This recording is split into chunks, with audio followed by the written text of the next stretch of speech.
And I really appreciate you being here. This is one of our more popular workshops, SEO and AI, of course. Now they are together. Doesn't make any sense to do a workshop on SEO without AI anymore. And I think it doesn't make any sense to do a workshop on AI without talking about SEO. So, given how important they both are to marketing, you guys all have hopefully the workbook. If you don't, it's in the chat. And you can download that from either the appointment or from the chat so that you've got someplace to take notes. And, hopefully you'll have questions and things like that. And of course, being a small group, you're very welcome to jump in anytime and ask questions or anything else. So I thought I'd start with a couple of polls that I ran on LinkedIn, which is the world's most scientific polling method. Not really, but given what we have to work with in the aviation industry, the numbers are small, but I think it's really important to ask the questions. Where do you search first? We could ask that question of the people in the room. What I found on LinkedIn is that more than half search Google first still.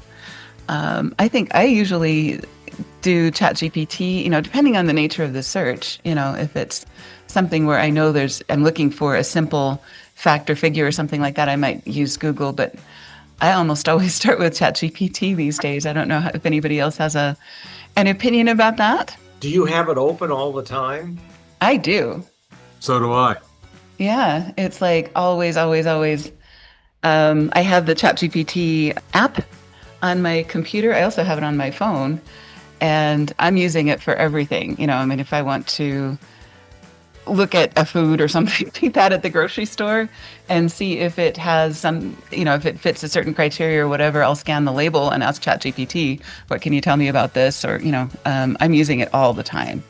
I'm a little more circumspect. I use a secure browser, and I have it open in the browser whenever I open the browser. And the thing about it that's really cool, every time you do a new search, it keeps it. So it knows all of the crap that you've done. And if you do another search and it can find the stuff in one of your previous responses, it'll use it. Mm-hmm. That's and true. I don't care if it uses Google, Bing, or anything else. Don't care. It actually makes searching a whole lot easier. My whole complaint with Google and the whole searching universe is it didn't change anything from Yellow Pages. Mm-hmm. You still have to know the name of the company or you can't find the damn product. So True. now ChatGPT takes care of that for you, figures out what it needs to search for, and goes out and does it. The other question I asked on LinkedIn what do you think is going to matter most for being found online in 2026? And the majority of folks thought a hybrid approach made sense.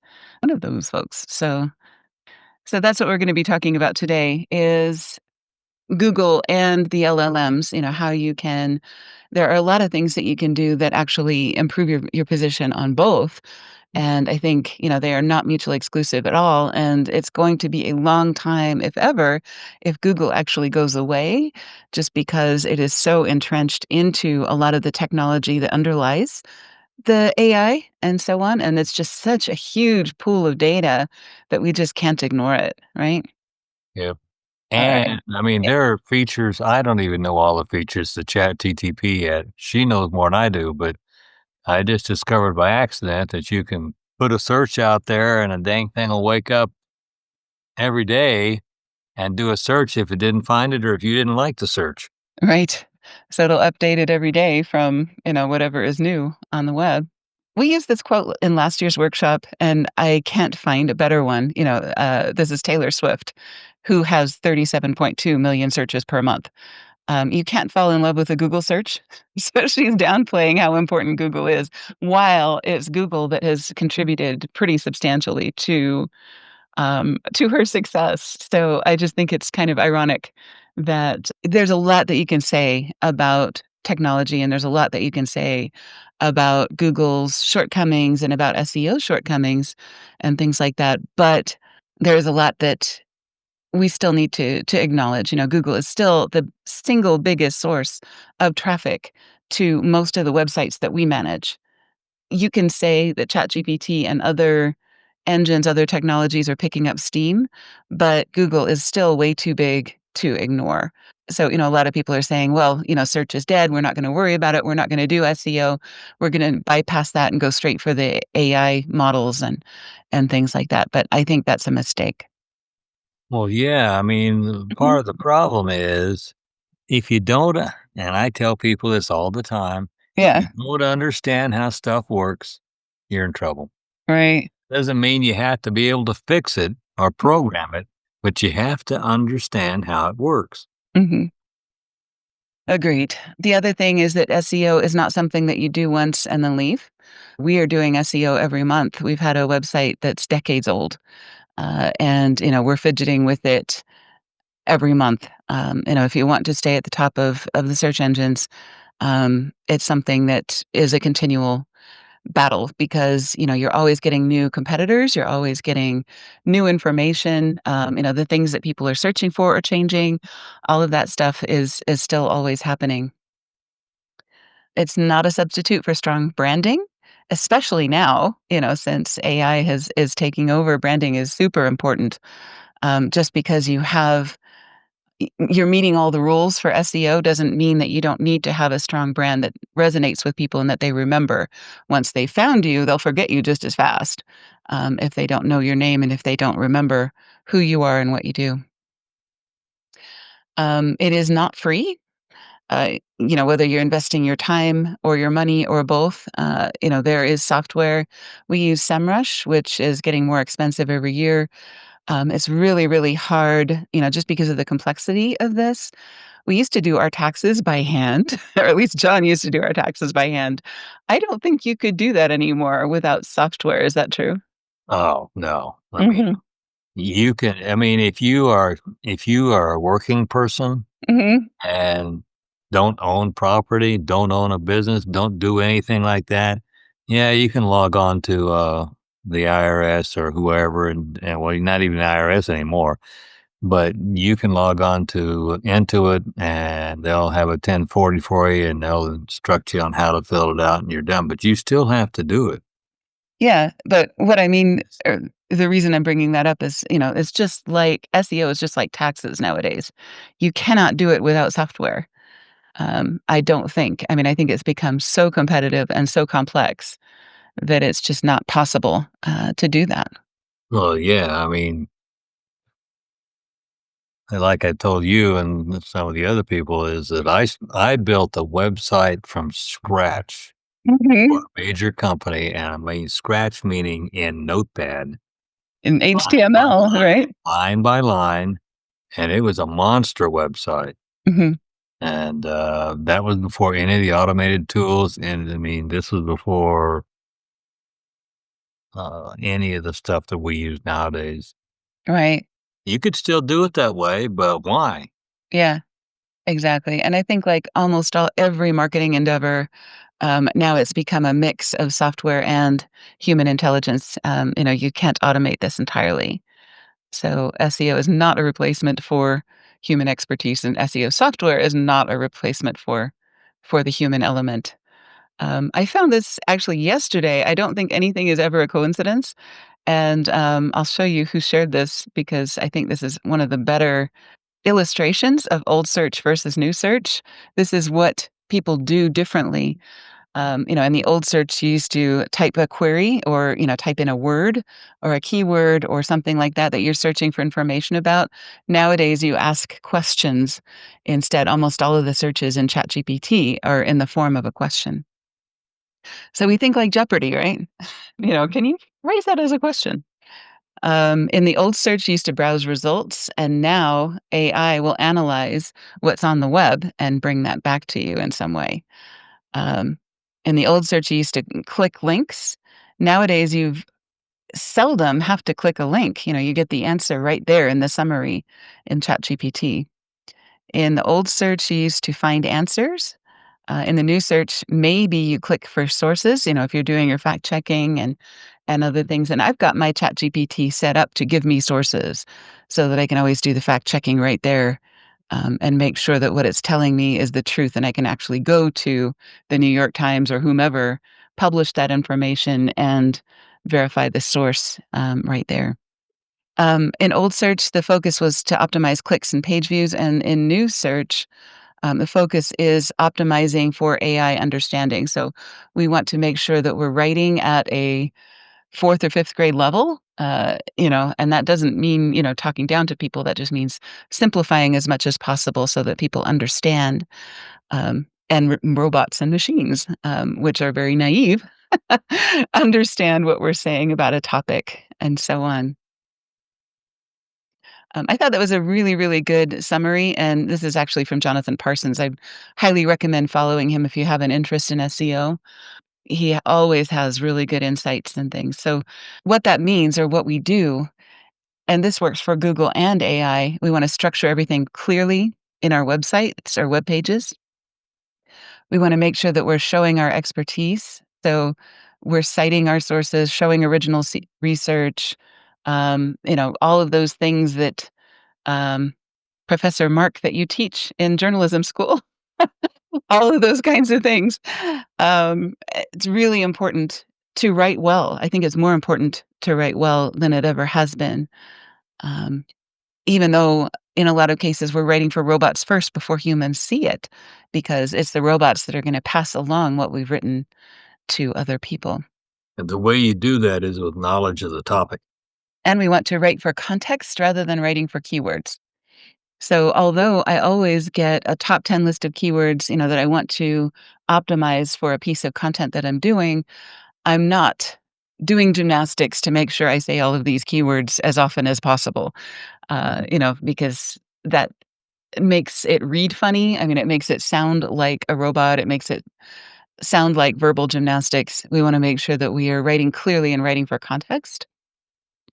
And the search engines, all of them are better now at picking up on that. We don't have to do what we used to call keyword stuffing, where we make sure we had the right ratio of keywords in our keyword density in our writing and those kinds of things in order to rank well.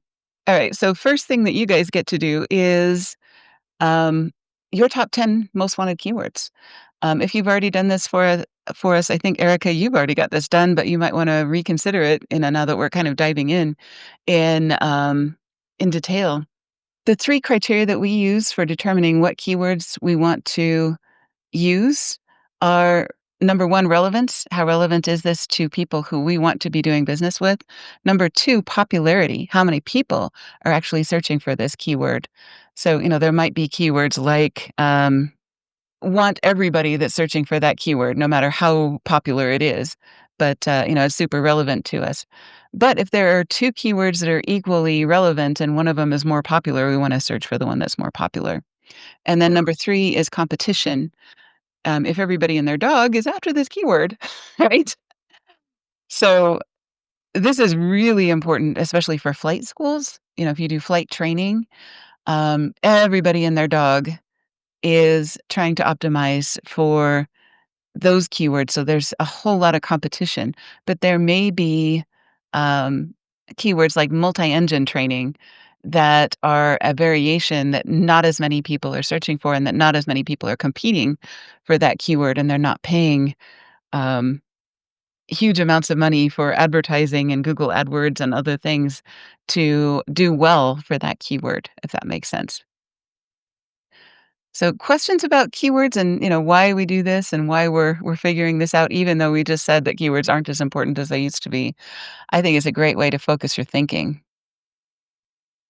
Yeah, well, the fact that you can use the major search engines to research what people are looking for Mhm, is huge, mhm. because then you're not putting a yellow page out there. You're actually putting out there something somebody can look for Right, that they are looking for. right. And for most of our clients, we recommend, a top 10 list that you're actively optimizing for, and a top 100 list that you're tracking. And for some of our clients, that's a top 1,000, and they may have a top 10 for each of three different lines of business. They have an MRO, they have a fuel farm, they have um, other things, that they're optimizing for. They may have a charter business. So each of those is kind of a separate top 10 list.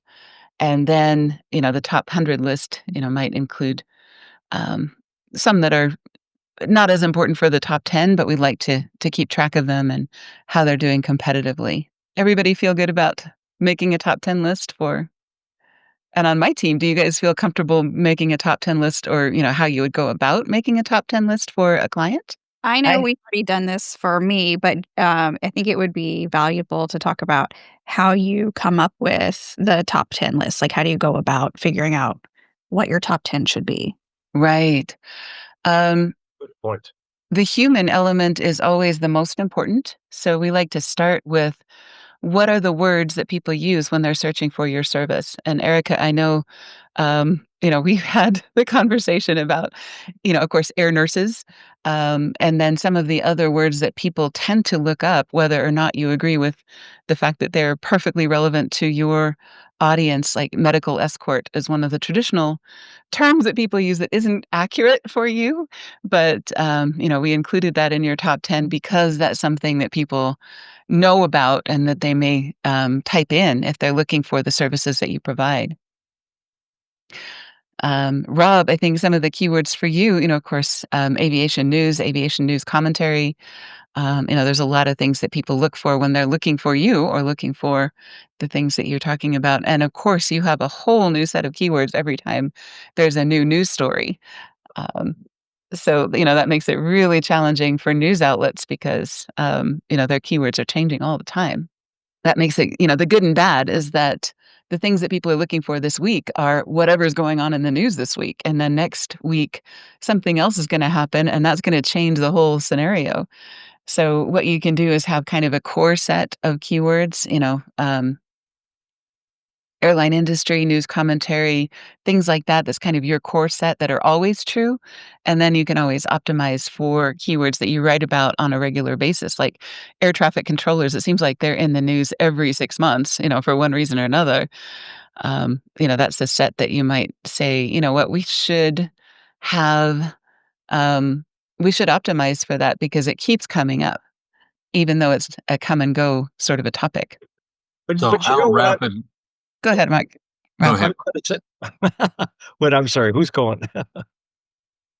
All right, What I was saying is I'm not sure when you just made your point there, Paula, it was very good, and things do change a lot for me, but okay, so things change, and I read a story about where you mentioned air traffic control.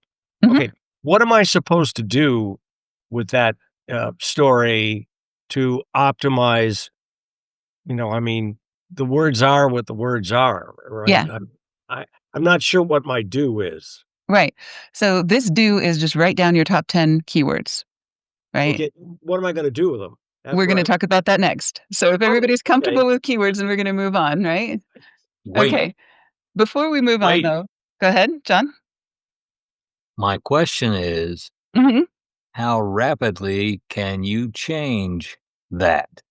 Because if there's an airliner crash somewhere and it's an ongoing story, you probably, in his case, want to be able to be seen for what you're going to say.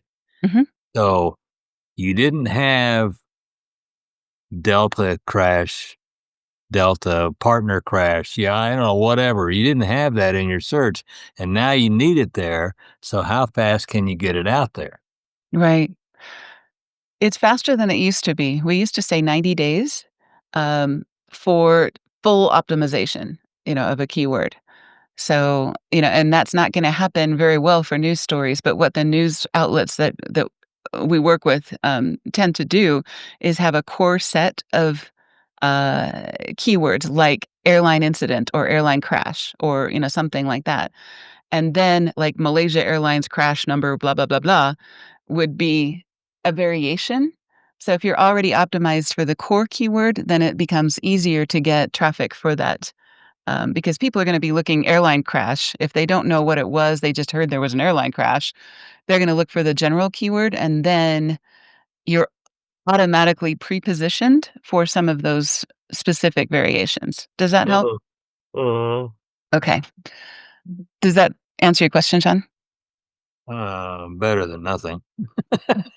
Okay. You want to ask I it better? mean, if something happened, if a UFO crashed in the White House lawn, Mm. you're going to want to change it. Hmm. And then you're telling me it's taking 90 days? Yeah. It doesn't take 90 days anymore. I don't know how long it takes. I don't know that anybody's actually done a study, but I do know that if it's something that's very unusual and there's not a lot of competition, you're gonna be pretty quick to the top of Google if you're the first one with news out there. Because nobody's been optimized for a UFO crash on the White House lawn. Well, maybe they are, but you know what I mean? If it's never happened before, you've got no competition. So then it's just the old journalism game of scooping your competition. Okay. Cool. All right. Next question is your company name a good keyword? No. And the answer is yes, but only if people know who you are. So, if you've already got good brand net recognition, then yes, you should be using your keyword as one of your company name as one of your keywords. And if you are very smart and used your company name as your product, then you just optimize for the one thing and it's all in one place and it's super efficient. Yeah, but doesn't that presuppose somebody knows your company name? Right. Like Air Nurses is a really Yeah, good but example. but if you're relatively new, or even Yeah. if you've been around for a while and you're looking for something, Hmm. you don't know what company has what. Yeah. So DBT Arrow, nobody's going to be looking for that unless they have heard about it somewhere in an event or something. So that would be far less effective for them, for, Michael and Ben than it would be for Erica. Okay. Okay. All right. So let's talk about what we're going to do with these things. All right. Actually, before we talk about what we're going to do with these things, let's talk about how important is this really. These are our results from this year. Our number one source of traffic to our website was email. Number two was direct, which means that somebody typed in aviation business consultants or used a business card or used a QR code or something of that sort. And then number three was organic search. So we got 6,000 new visits from organic search where someone was looking for aviation marketing or some variation of it. Of those 6,000 people, I am hoping that some percentage of them are actually interested in our services and want to use those. So, is it the most important method of marketing? No, not for us. For us, email and direct are far better. But how did we get those people? How did they find us in the first place? And I would argue that most of the people on our email list found us by organic search at some point in the past. All right, your chart here is confusing me. There are 3 columns before you get the last 12 months. What do those 3 columns mean? I needed to include the headers, I apologize. So let's just look at the first column, which is totals. And then also this is duration, the amount of time that they spent on our site. So those are the only 2 that are really relevant to this situation, and I should have simplified this chart before I put it on the slide. So I apologize for that. But total number of searches and amount of time that they spent on the site. The other thing that I wanted to point out was that the people that found us by organic search spent a full minute on our site, and people who found us through either email or direct, were after something specific. They got an email from us and they clicked on something to download something. That would account for an 11-second search. Or, they had a QR code and they wanted the URL for some reason. That was a 31-second search. So those are people that already know about us and wanted something from us. So those are interactions that are super valuable. But these are even more valuable because this is often a first contact, the first time they found us, and they spent a whole lot more time interacting with our content Actually, a minute is quite a long time. on a website or a web page. Correct. Yeah, I rarely do that. Yeah, I should have simplified this chart, but that first column and that third column are kind of the ones that I wanted to refer to for this purpose. All right. Now let's talk about how to get there and what to do about it. Actually, I'm going to, given Rob's question, I'm going to skip this and we're going to come back to measuring because it's more important, first of all, to know how to do well, and then we'll talk about how to measure how well you're doing. Okay, so how do we optimize? Um, This is our recipe, and has been for the past year and will be for 2026 as well. Long form articles and short form videos. Those are the two things that we think are going to do the best, especially for marketing purposes. And the reason is because we can reuse that material not just for SEO, but also for social, for email, for paid ads, for anything else that we're doing from a marketing perspective. So we like to work once and use it many, many, many, many times. So if we write a great article, we can use that article for SEO. We can optimize it for SEO. And it is optimized just by virtue of the fact that if you have a great piece of content, it's a lot more likely to be found now than it was 3 years ago because the search engines are a lot better at indexing web content. We can do all the nerdy things like make sure we've got good headings, we've got bullet points, it's 4th grade, 5th grade language, it's well structured, it's in question and answer format.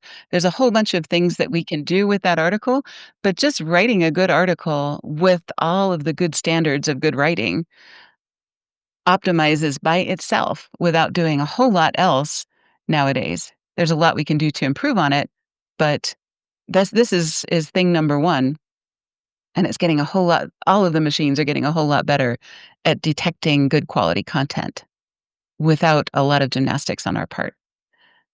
So we do the technical SEO on that. We do social posts. Often we'll take an article and we will derive some social posts from this.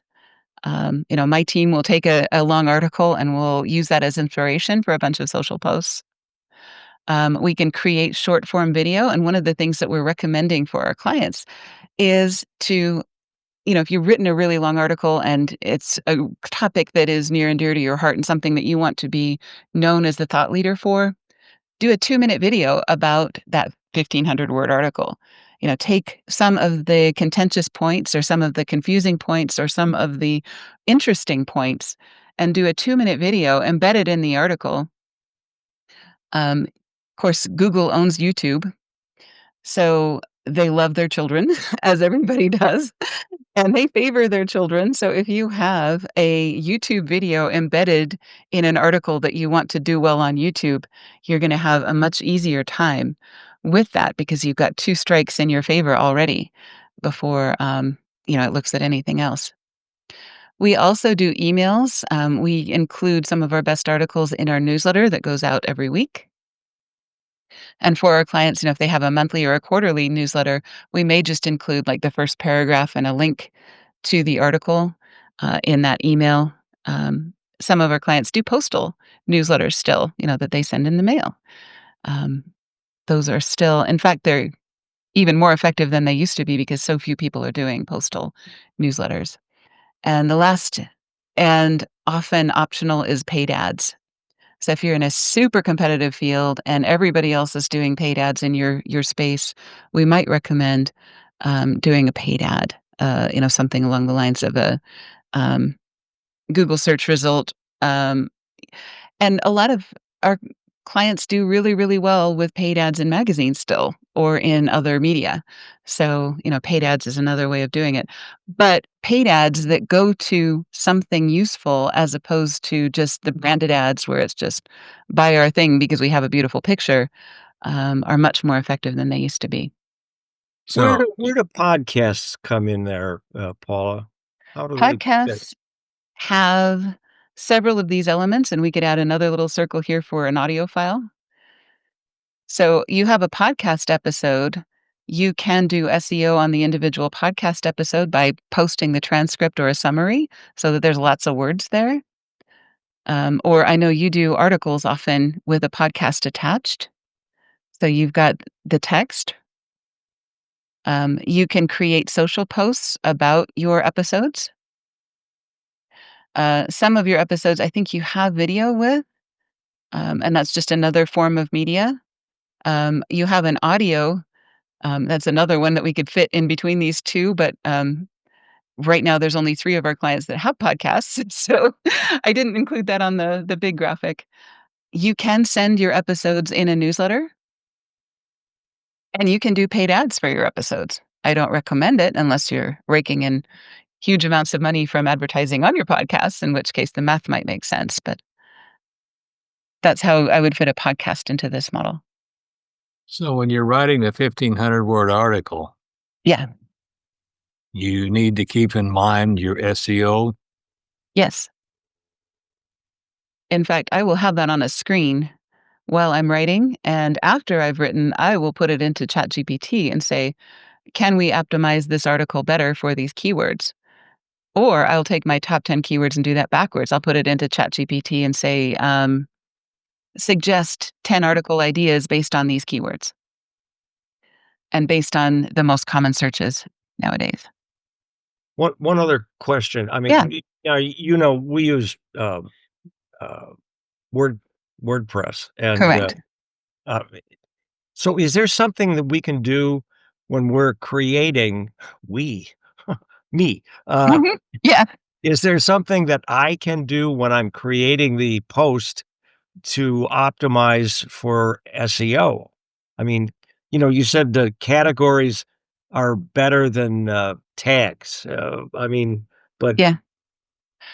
That's correct. And, that technical SEO is still useful to do. And you're using SEO Press, I think, in as a plugin on your WordPress, which gives you suggestions. Add a category. Um, include your top 10 keywords, one of your top 10 keywords in your title. There's a lot of suggestions that the software will make. You can also, and I'm going to do a field trip here. Let's get out of this, and I'll throw up my. Do you want to optimize a particular article? Let me see if we can do that from your website. Should we do a quick field trip?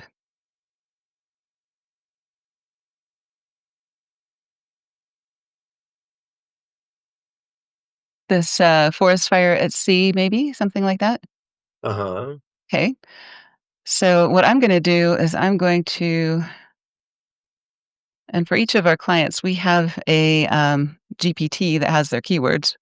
And for you, we haven't formally done this as much as we do for some, but it should have an idea of the keywords that we. Can you see my GPT? Yes. Okay, perfect. So, what is a keyword from this article that we want to optimize for? It's a great question. Okay. See, this is why I'm in trouble. It's, Gotcha. Okay. So, this is news about aviation. This is a interesting story. This is a guest story.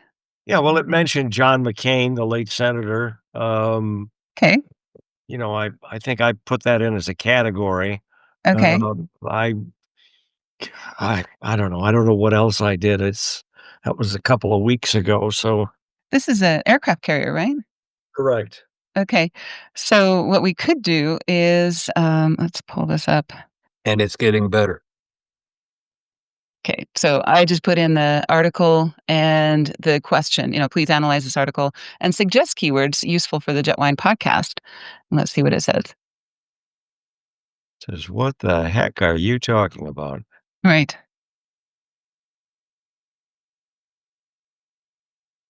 Okay. So these are some of the primary keywords that it came up with: USS Forrestal fire, Vietnam War, naval history, aircraft carrier disasters. These are the kinds of things that people might look for if they're looking for a story about this. So somehow I should have made sure that these were in the story somehow or a category. Let's take this one just because it's not quite so specific: Vietnam War naval history, and say, how could we further optimize this article for the keyword?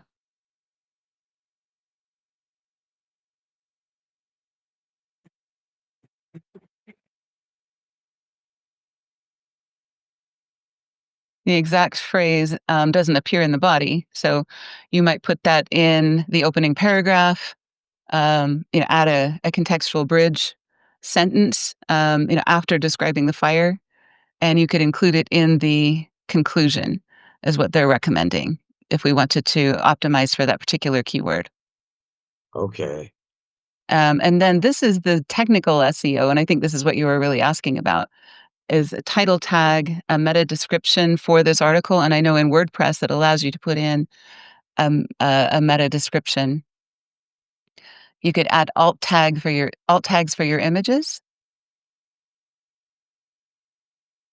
Do we know what that is? That's basically we take this picture, and there's a little space when you put that in, saying, "Do you have alt text or alternative text for this image?" So for people that aren't seeing the pictures or whatever, it just is a description of what the picture is, and that also makes it easy for the machines to know this is what this picture is about.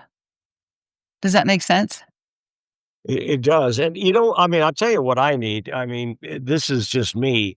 I mean, Mhm. but when I'm writing, I'm just writing the story. I just Yeah, yeah. what I could use is, okay, AI we should give him a name. I hate Fred. calling it AI. Okay. Let's call it Ed Yeah, or Madeline or something. But, right. okay, what else should I do before I hit the publish button to make sure that I've included everything? Because honestly, I don't remember all this stuff when Of course I'm not. putting a post in there. I Right. mean, isn't there some way I could get or isn't there a checklist or, well, you're a pilot. We need a checklist. Of course we do, but better than that, because this is always changing. You can always just copy the text of the post into ChatGPT. Um, let's see. Do, do. Ends with Micah there, yeah. There we go. And put that in and say, I've just written this article. And the nice thing about him is that he forgives your typos. So, I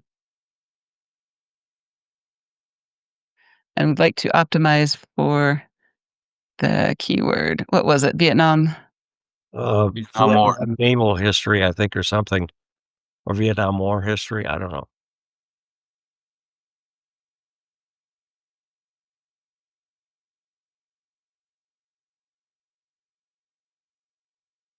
Please rewrite it for me. And it will tell you what you did and how it did it. So it's suggesting that you put a listen now, keyword focus. I never put these on because I think they look horrible. So I don't take all of its suggestions. But this is what you would do if you were writing this for the machines. And this would make ChatGPT perfectly happy with this article. Remember, Hmm. when you use AI, I call it an AI sandwich. You Hmm. tell it what to do, but then you have to go back and give it a sanity check and make sure it did what you wanted. And then you can see stuff that needs to change. Go tell it, yeah, but this is cool, but do this instead. And then keep repeating and reiterating that thing until you get the final product you want. Exactly. So then it will tell you what it did. It used all of these keywords, that were related. It was rewritten for clarity and SEO. Subheads were added for structure and readability, and key references and terminology um, were added as well. And then it suggests, you can do this. You can create a paragraph for Apple and Spotify. I know we just got this published to Apple's podcasts. So, that might be something you'd want to write a specific description for. Or if you write the description for WordPress, then that will end up being grabbed by Apple as well. A social post to promote it. I know you do social posts to promote your episodes as well. And then episode title variants. If you wanted to maybe say brainstorm 10 titles. This is one of my favorite things to do, especially if I'm going to use it as an email, because I know that the subject line is super important. Well, you can see how, although it's quite helpful, it's human intensive Oh, yeah. to I mean, get something that's reasonable. I actually spend more time on an article if I'm using AI than if I don't, just simply because there's more that I can do. But you also get a better product if you use it correctly. Right. Which version of ChatGPT are you using? I mean, this is not all happening on the free version, is it? This is the $20 a month, what do you call it, pro version. Our team uses it in the sense that each of our team can access the same GPT, but otherwise it's the same one that you would buy yourself for $20 a month. 'Cause, Chat GPT or its dad or mom or whoever it was, hit me with "Hey, give ChatGPT a try, and, for 30 days, you can have it for free," and Yeah, I just I think I made a little graphic for a different podcast, and it was kinda fun, and then yeah, the bill came due, and it said, "By the way, on, December the 1st, we're going to charge you, the $150 a month fee," and I went, "Whoa, yeah, whoa, whoa, hang on, guys. No, you No, never no. talk to me about $150 a month. Whatever it is, I don't need it." Um, so there are levels in between there somewhere, huh? yeah. This is the $20 a month version or $20 a seat version. Okay. So for our whole team, we're paying less than $100 a month. I may ask you about that later. Okay. Okay. Yeah, that's totally fine. So, And then I can run everything that I get past John and let him check it to make sure it's okay, right? he will take all the time in the Oh, world, yeah. Day or night? day or night. Okay, good. I just wanted to check.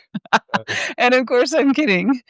And this is why I love this group because, it's really, really hard to learn this stuff on your own, and it's really fun, I think, to learn it with other people, especially people in our industry. So, yeah, I mean, it's really cool to learn these tools together and share what we've learned. And I love the fact that we jump in and everybody on my team is 1,000 times smarter than me in one way or another. It's just a question of, putting those brains together. And also, all of our clients are 1,000 times smarter than me in one way or another, and getting all those brains in a room is really pretty exciting. I mean, you can use ChatGPT free. Just go to AI and say, or just chat. In fact, you can probably just say chatgtv.com.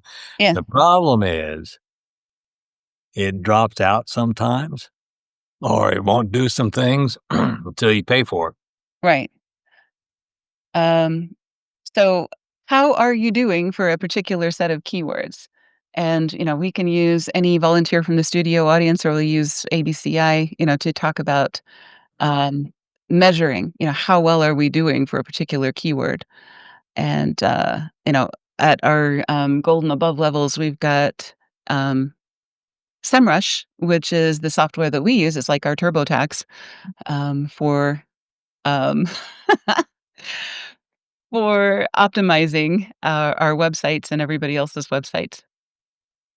So if I'm looking for my top 10 most wanted keywords, this is a tag that we put in almost everybody's um, campaigns, to say how well are we doing for the most wanted keywords that we have. And so our most wanted keywords are these. And you can see over the last 90 days, we've had some improvement on some of them, which is really great. But we are constantly working on this and we're constantly writing about these topics. And, we're doing what we can. What we're looking for up here is kind of a upward sawtooth pattern, because we know it's going to go up and down depending on what our competitors do. This is like weather. We can't control every element of it, but we can control how we respond to it, if that makes sense. And so, each of our clients at Golden Above gets a report like this that shows, how they're doing for their whole set of keywords, which is maybe 100 or 1,000, depending on the size of the contract. And then also, those are the things that we talk about in our office hours is what do we need to do better for? And, like, let's take our worst aviation branding is our worst keyword right now, of our top 10. And it's not something that we've spent enough time focusing on. So what I would do is I would put into ChatGPT, what are some article ideas for about aviation branding that would be appropriate for ABCI? And since we've been using ChatGPT for years, it knows our business really well and it's going to give us some good suggestions. If we are new to ChatGPT, then we'll need to give it some background information. You know, our company does branding for MROs, FBOs, da da da da da da da, da, you know, all of these things. And one of the prompts that I love is ask me questions until you're comfortable performing this task perfectly. Because ChatGPT will come back and ask you, you know, okay, what do you mean by branding? And what kind of branding and what kind of aviation and all of that stuff until it feels comfortable moving forward. And then it will suggest like 10 different article ideas. One of them is going to set fire and, you know, spark something. And I'm going to be, you know, yeah, that's a great topic. And then I'll think about it for a couple of days and write something, run it into ChatGPT. It'll give it back to me. I'm not going to like what it produced. I'm going to redo it, you know, and so forth. We're going to go back and forth, and I'm going to use it as a sparring partner probably 10 times, you know, possibly before I publish an article. And then I'm going to run it by Angel and Adila and Ying, who are human beings, right? And say, how does this read, you know, to you? Does this make sense? And how would you improve this? The other thing about if you pay for it, it upgrades automatically. Mhm. Otherwise, you're stuck on whatever they call the free version. Right. And the newer versions all have good improvements. Exactly. So, you know, that's what we're looking for. You know, and I love the Deming quote, you know, what gets measured gets improved. You know, if you're not looking at your SEO, and we didn't do any kind of optimization probably for our first 2 years in business, and it was really hard for us to get new customers because they weren't finding us online. And then, you know, once we started using SEMrush and other tools, and we started purposefully creating content around our top 10 most wanted keywords, that was when things got a whole lot easier for us. Cool. Would you agree, John? Mr. Skeptic? Okay, cool. All right, so we'll go back to our slideshow here. You're seeing my slideshow, right? Go like this? Oh, yeah. Okay, thank you. Okay. All right. Cool, and we talked about how to optimize already. What kind of content can you do? Here's 52 ideas, which is way too many. But, you know, people who say, "Well, I'm out of ideas," or "I've already done it all," or, you know, whatever the situation is, that's full of hooey. You know, there's always more that you could do, even if you say, "Well, I've said everything that I wanna say," or "I've already talked about our product and service enough." There's always other things that you could do or other ways to present the same data. And I would argue that there's always new data in any field, you know, that you can present because people are asking different questions than they were a year ago or 5 years ago about your product or service. And you don't want a stagnant yellow pages ad. Exactly.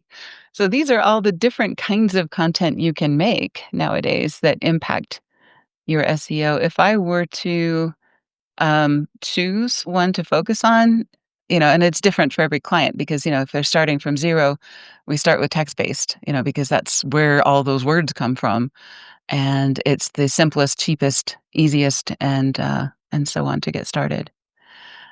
Once you got that down, visual content is great. Infographics, putting alt tags on your photos, doing illustrations that get shared, especially, you know, those are really powerful. And our team is really good at making these kinds of things as well. So, next, I would do interactive content, things like quizzes and surveys and calculators and things like that, polls, voting, like we shared at the beginning of this. Video content is huge. You know, like I said, the 2 big things for this year were long form articles and short form videos.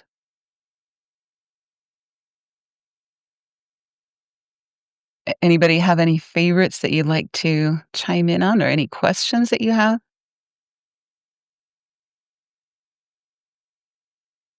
We got about 8 minutes left, so, we'll carry on, and then we'll get into, office so how does SEO fit in with AI? Long form content and short form videos fit all the buckets here, and actually high quality content of any kind fits all of the buckets here, because you're going to be using your keywords. you're looking for ranking well, you're looking for indexing, you're looking for backlinks. That's one thing we hadn't talked about yet, but let's take just a minute to talk about that. A backlink is when, like, I was on the Airplane Geeks a million years ago, and it was great. It was a really fun experience and all of those things. But one of the best things about it is that I have a backlink from the Airplane Geeks podcast to my website, which is one of the very first things that happened. It was, geez, how long ago was that, Rob? It was like 12 years ago or something. Uh, yeah, it was a while. Yeah, Wow. exactly. Yeah. But that was one of the best backlinks we ever got, and it was one of the things that really sparked some great traffic to our website, because the Airplane Geeks is a very reputable um, website. Ranks very well and all of those things. And at the time, it was, I think, probably the only aviation podcast, or one of very few, that was out there. So, that was great for us. And that was a backlink that really counted very well. How do you get backlinks? You create great quality content. You put yourself out there as a keynote speaker or as a guest for other podcasts or as a guest writer for other publications. You create great infographics and things that other people want to share on their website. You give them permission to do that with a link. You get your clients and suppliers and other people to link to you as a partner. There's lots of ways to do backlinks. And you also need to become a public speaker. Yes. That's one of the best ways to do it is, you get links from the events like NBAA and, all those kinds of things, which are great backlinks. All right.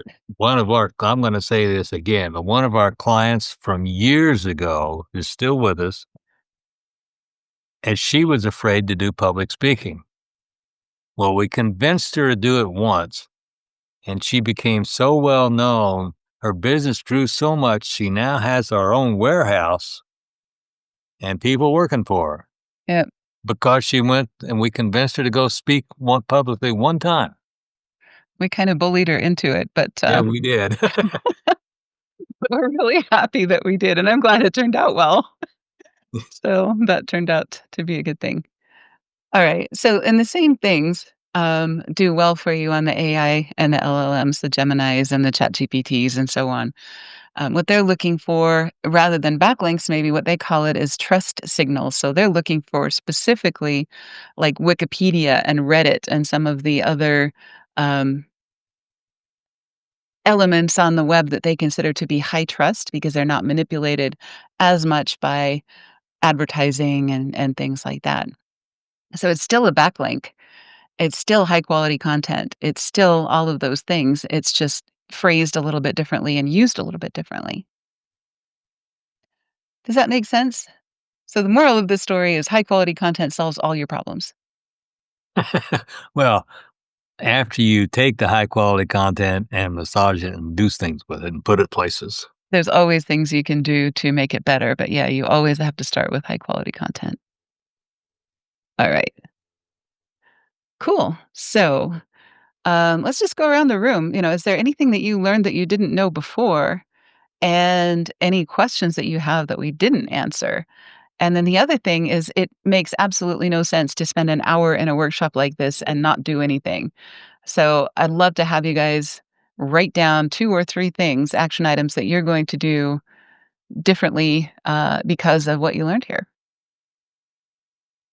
But yeah, let's start with John since you were first, and then I think, Adila was second, and then, Angel, Erica, Rob. John, go ahead. Yeah, I learn every time you talk about AI and then how you do it and use it, I always learn something.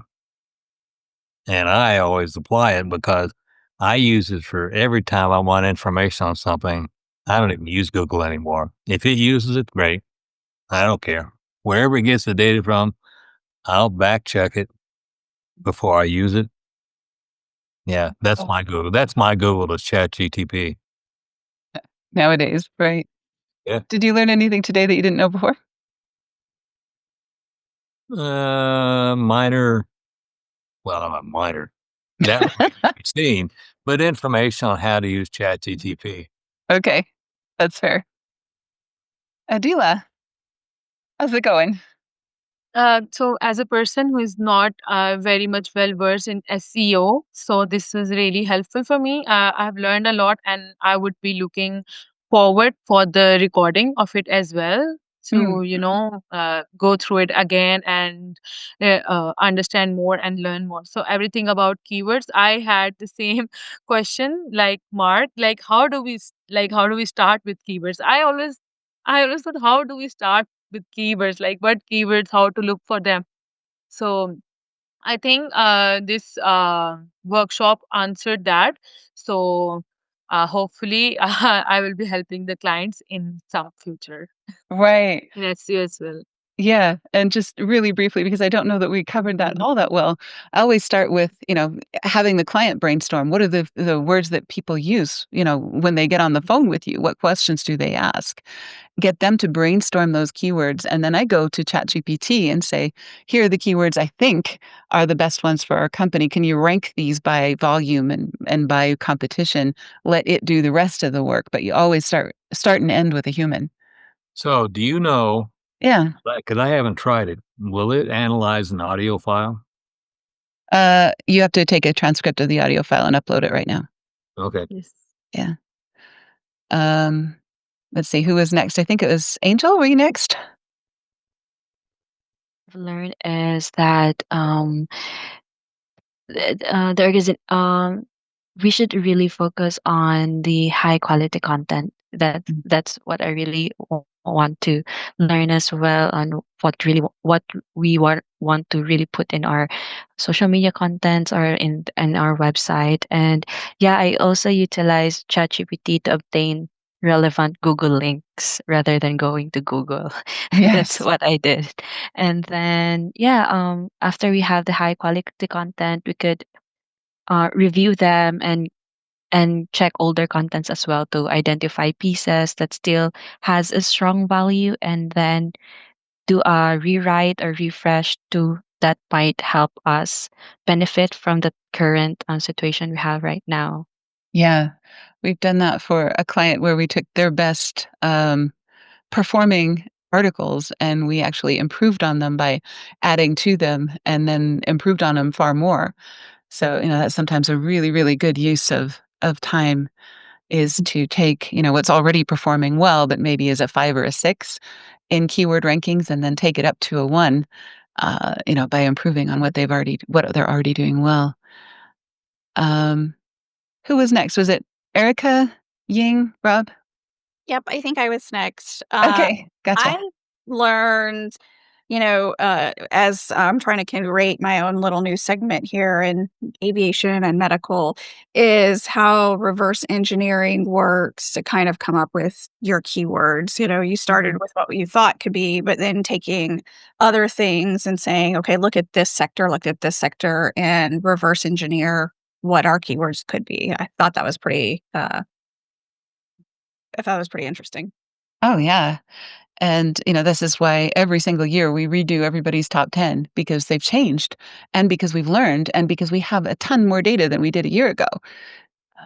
So, I think we never, never, never want to leave it very long without rethinking all of that. Great. All right. Thank you, Erica. Um, Rob. I learned more than I wanted to. Okay. That's fair. There's so many things. Every time we talk about this, I go, "Oh my god," and I've got to do that. And to Angel's point, I just want to write. I just want to put great content together, and Mhm. I almost wish I had an assistant that I could say, "Okay, here's the story, or here's the audio. Do do the stuff with it." Just wave the magic wand and, because it's a lot of extra work, and my biggest issue is that I don't remember all this stuff, and I just wanna get the story out, and, I just wish I had a checklist I could stick over here that says, "Check this, do that, do that, do that, now publish it." I wish there was a marketing company that did all of this stuff that you could just Yeah. pay to do it all for you. That would be I something, don't wouldn't think it? a company like that exists because they have to be really, really tired of listening to people ask them the same questions all the time. Right. Well, and honestly, this is exactly what we do for Yeah. our, for a lot of our clients is they do the great writing, or they don't even do the writing, but they produce great content. And then all of the little things, all of the plumbing and all of that other stuff, that's exactly what we do. And that's why we have a job, is because it is a lot of work to do it right. But That's yeah, true.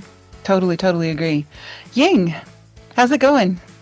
Yeah, I learned how dramatically SEO has evolved, especially with AI.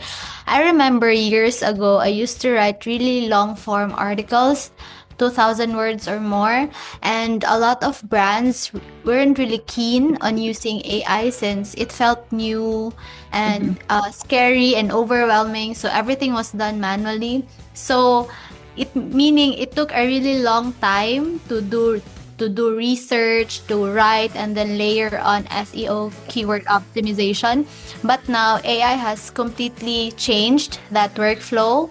Now we can use AI to brainstorm outlines, to surface relevant keywords like what you did in the screen earlier, and repurpose content into different formats, and ultimately speed up production. So instead of spending all our time just trying to get content out the door, we can now focus on creating contents that kind of high quality, audience focused, that both search engines like Google and AI models actually want to surface.